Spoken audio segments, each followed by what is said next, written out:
Hey guys, it's Lucky Ghost here. Today we're going to go over sustain. One of the hardest parts about advancing as a damage dealer in ESO is handling your sustain. It's something that every new player struggles with, and oftentimes they don't realize why. So today I'm going to break down to you what you need to do to improve your sustain. Guess what? It's not that hard, it's just a matter of knowing how to do it. Let's start with what sustain is. Sustain is being able to cast skills or abilities throughout a battle without running out of the resources required to cast them, such as magicka or stamina. If you're always running out of resources, one or all of these things are probably at fault. Food, potions, synergies, passives, debuffs, champion points, and heavy attacks. First, let's talk about food. This is probably the most common mistake I see new players make, as they run around the game without a food buff on. With all of the foods in the game, it can be overwhelming for a new player to figure out which one they should be using, so they just end up putting it off. Fear not, I'm going to give you 2 foods that are going to be perfect for your character until you reach endgame and need to buy the expensive food. These foods are unique because they scale with your level, which means they're just as effective at level 1 as they are at level 810. Witchmother's Potent Brew is a fantastic food for magicka tunes, as it provides both health and magicka, while also increasing your magicka recovery. Lavafoot Soup is perfect for stamina tunes, as it provides max stamina and stamina recovery. Another great stamina food is Dubious Cameron Throne once you're able to grab it and use it, because it provides stamina recovery and max stam and max health. Next up, potions. Potions are a fundamental part of every player's rotation. Notice I said rotation. They are not meant to be used when you are low on resources, they are meant to be chugged anytime they are off cooldown. In other words, you should use them proactively instead of reactively. There are a couple of reasons for this. The first is that when procced, a potion provides a 20% increase in resource regeneration. Not only that, but better potions will also increase your weapon and spell damage by 20% and increase your critical rating. Do not underestimate good potions. They are integral not only to your sustain, but also to your damage output. Next, let's talk about the importance of synergies. Now that you have your food buff and you're chugging potions like they're water, it's time to start grabbing synergies. Activating a synergy not only gives you resources back, it can also give you a buff depending on which synergy you take. For example, grabbing your Friendly Sorcerer's Storm Atro synergy increases your damage by 25% for 8 seconds. And due to the Undaunted passive known as Undaunted Command, activating an ally's synergy restores 4% of your max health, stamina, and magicka.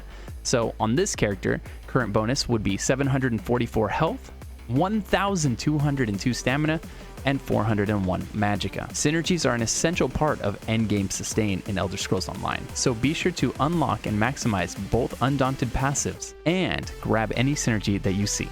Now, speaking of the Undaunted passive, this leads us into another passive, Medicinal Use in the Alchemy line. Medicinal Use increases the durations of potions by 30%, which means, as we can see here, the potion uptime is 47.6 seconds with a 45-second cooldown.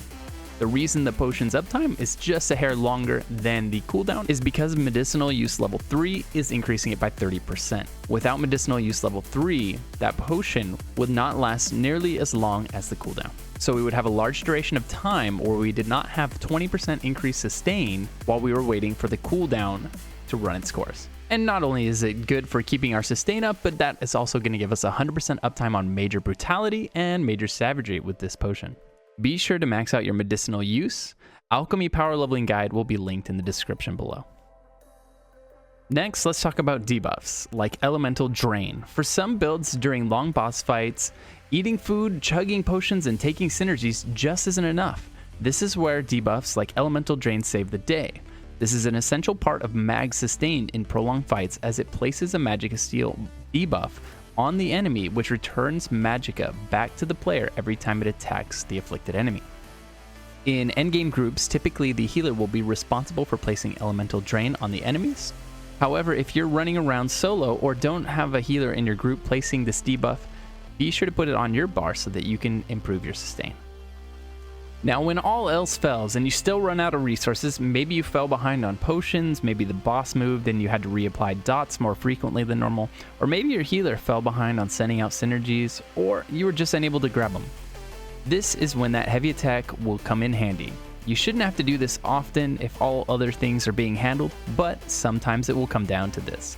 When this happens, weave some heavy attacks between your abilities until you can grab a synergy or pop a potion, or you just reach a comfortable resource pool again, and then return to your normal rotation. For PvE, as a last resort, you can put resource regen on your jewelry, but in the game's current form, this should not be necessary if you are utilizing the previously mentioned items. So this is a little bit like putting training wheels on your character. That's not to say that you shouldn't do it if you need the sustain, but at least first try to master the other techniques before making this concession. You might be surprised with yourself. Now, to be fair, some of the items I mentioned before do take some time to unlock, such as the Undaunted passives and the medicinal use passives. So if your character is new, this can be an easy way to help you out until the character has progressed to the point of being able to replace those enchantments with damage enchantment. Now, you can't talk about sustain without talking about champion points. Your green CP tree is going to be responsible for some of your sustain. For example, Warlord is going to reduce the cost to break free, Sprinter is going to reduce the cost to sprint, Bashing Focus is going to reduce your cost to bash. Perhaps the most important is Mooncap for stamina tunes and Arcanist for magicka tunes.